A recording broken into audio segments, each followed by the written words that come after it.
wars of empire, armies of occupation, and crimes against humanity. Raiding and other forms of violent conflict between different peoples can be found going back to early societies long ago. But the emergence of class-divided societies and civilizations based on conquest, slavery, and other forms of exploitation and oppression has for millennia led to wars that have caused death and destruction on a massive scale. This has been especially so once the production and exchange of commodities, things produced for exchange rather than for direct use by those who produce them, developed on a large scale, and means of transport were developed that enabled commodities to be exchanged and markets for exchange to be actively sought over a large and increasingly expanding territory. Wars were then fought to conquer markets and trade routes, as well as sources of raw materials, and to enslave and exploit conquered peoples. With the development of capitalism over the past several centuries, commodity production and exchange has been greatly extended to become the generalized way in which production and exchange has been carried out. If you think about it, all the things that you use, or almost all of them, you do not make them yourself. You exchange something, namely money, to buy them from some other source. And this is what people all over the world are now doing. This is what capitalism has generalized. And capitalism has more and more tightly bound things together under its domination into an overall world system.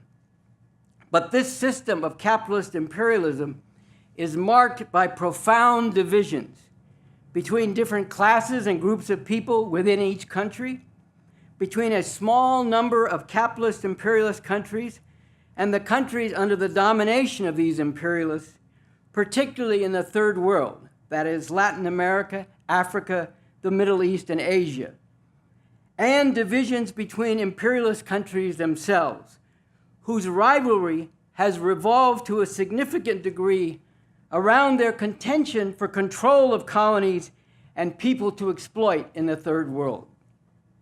And when, for a time in the last century, there were socialist countries, first in the Soviet Union and then also in China, there was a conflict between the imperialist powers and those socialist countries which the imperialists worked to isolate, suffocate, and destroy.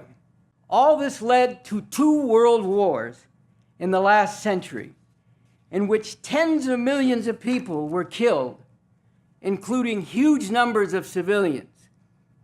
Since the end of World War II in 1945, the divisions that marked the world within the overall framework of domination by the capitalist imperialist system have led to continual wars. Wars where imperialist powers have unleashed massive violence against people fighting for liberation from imperialism in countries of the Third World, such as the war in Vietnam, where the U.S. slaughtered several million Vietnamese and poisoned much of the soil of that country with chemical weapons. War crimes and crimes against humanity that the U.S. imperialists have continued in all parts of the world, including today, for example, in the Middle Eastern country of Yemen, where because of bombing and other actions by Saudi Arabia and the United Arab Emirates, backed, armed, and aided by the U.S., 1 million people, including large numbers of children, are suffering and many are dying from the terrible disease cholera. And 8 million people, more than a fourth of the population, are facing starvation.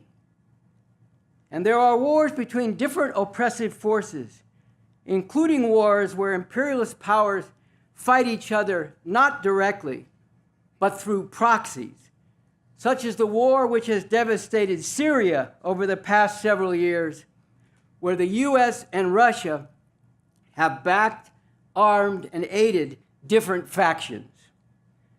While another world war which, especially with the arsenals of nuclear weapons in the hands of the US and Russia, China, and some other countries, could lead to destruction and death on a massive scale, and could even bring about the extinction of the human race.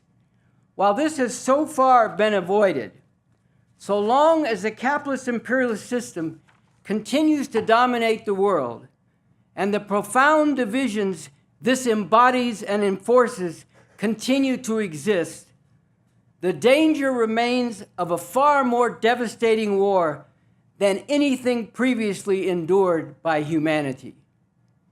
Only through the overthrow of this system, including in its greatest centers of power in the imperialist countries themselves, an overthrow carried out also with the aim of preventing these imperialists from launching an all-out war of annihilation.